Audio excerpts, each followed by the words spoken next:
You are listening to the Horse Radio Network, part of the Equine Network family.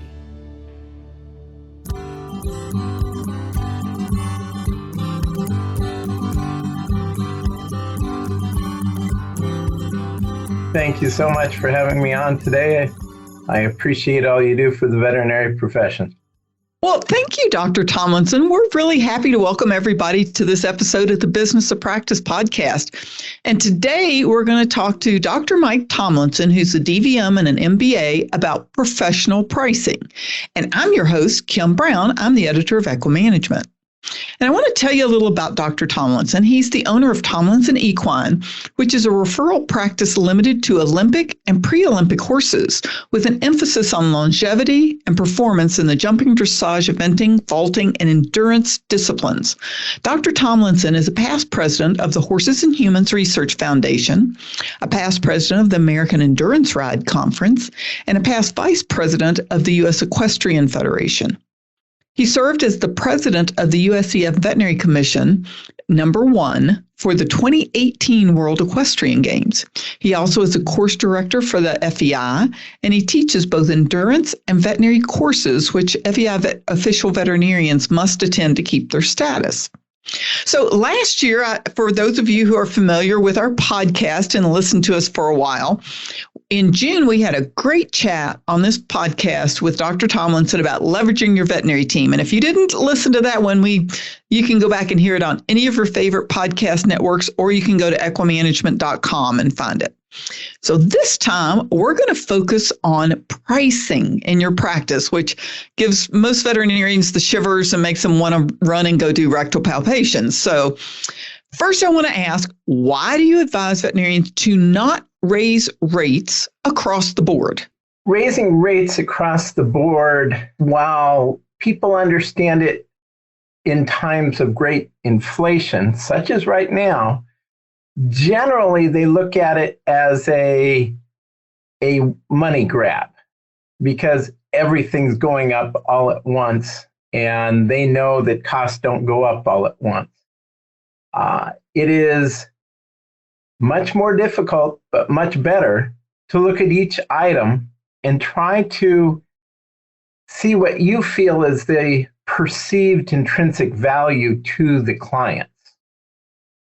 And yes, that takes a lot of time, but if you say everything went up 5%, nobody's going to be happy. Everybody's going to see something wrong. Yeah, that's probably true. So what is perceived value? What does that mean with your clients? Well, the greatest thing with perceived value depends on how you have educated your clients. And most clients today are being educated primarily by marketing from Amazon, Walmart, Value Vet, etc., who are the low-cost leaders. They put a very inexpensive product out in front of them and say, this is value. If you come along and bring them the same product for more, you do not have perceived value. And that really leads me to the most important thing that I could say to most veterinarians about pricing. You are not Walmart. You cannot sell these things at the rate they can. They can buy pallets and pallets of wormer. You cannot. So don't compete with them. However, you are a professional. They cannot compete with you. So do what you're good at, what you're trained for, and sell your time, experience, and knowledge. Go ahead and sell the products, but you shouldn't be making a lot of your money from them. Pennies here and there is fine, but the only way you're going to get ahead is selling your time, experience, knowledge, and not products exclusively. The Business of Practice podcast is brought to you by CareCredit. CareCredit keeps equine veterinarians at the heart of care by providing horse owners with simple, budget-friendly financing options. By bridging the gap between cost and care, CareCredit supports healthy financial relationships between veterinarians and their clients. It can help them move forward with care a horse needs whenever and wherever it's needed.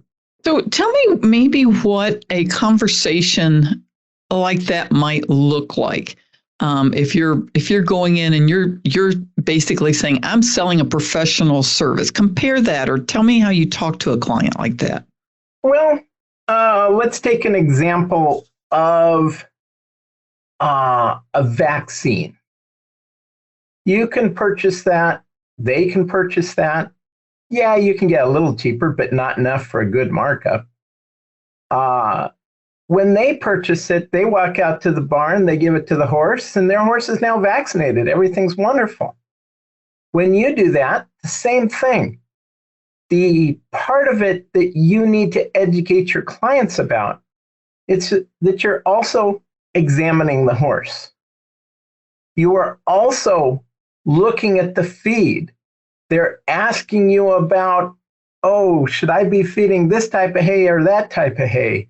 What do you think about this grain? What about this supplement? Should I get this supplement? These are the things that the feed store, well, they can help with supplements or things like that, or I don't know if I'd say help with. They can provide answers for.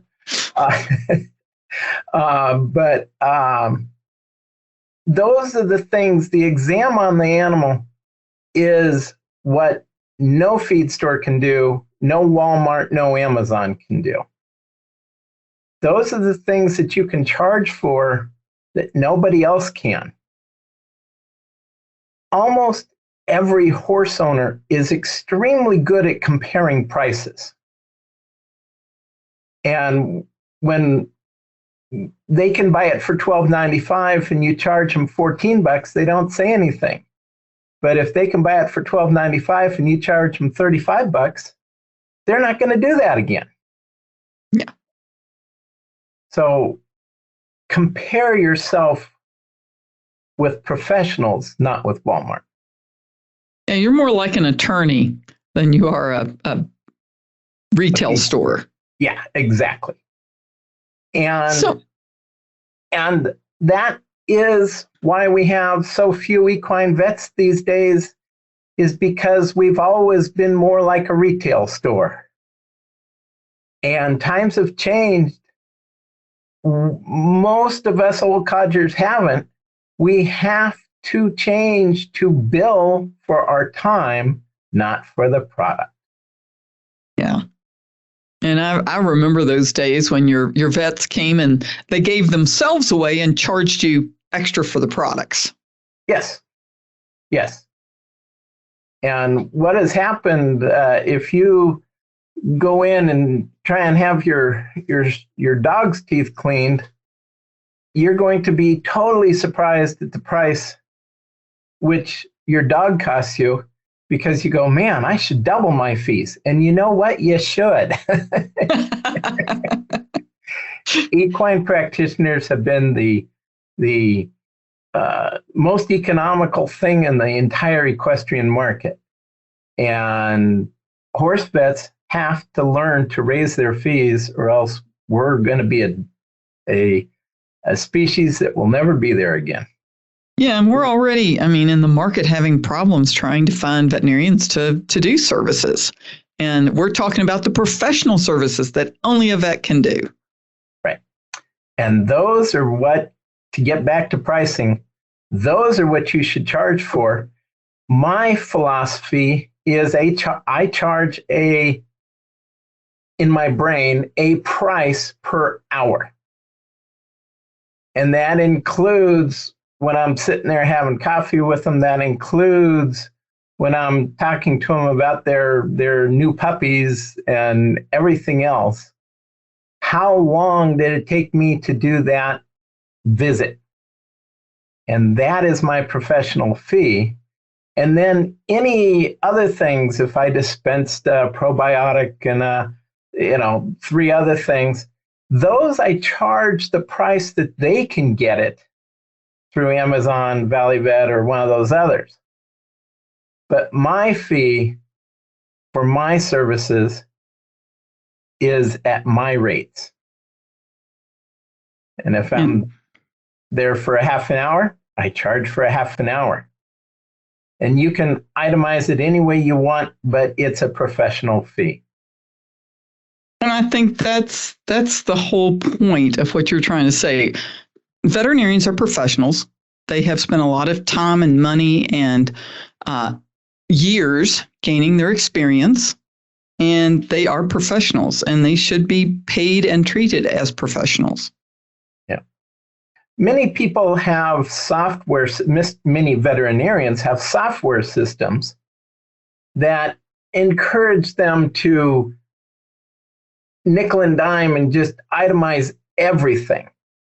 And while the human medical does that, and that's where they learned how to do it, that's because insurance pays pennies on the dollar for everything. And they have to nickel and dime the insurance companies.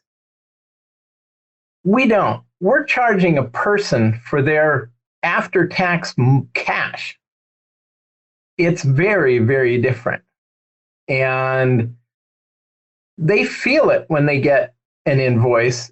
And, I often think, oh, well, these guys are so rich, they'd never look at it. Believe me, I don't care if you're worth billions of dollars, they check out every invoice. So make sure your invoice says what you want it to. Your invoice is the lasting impression that they get from you.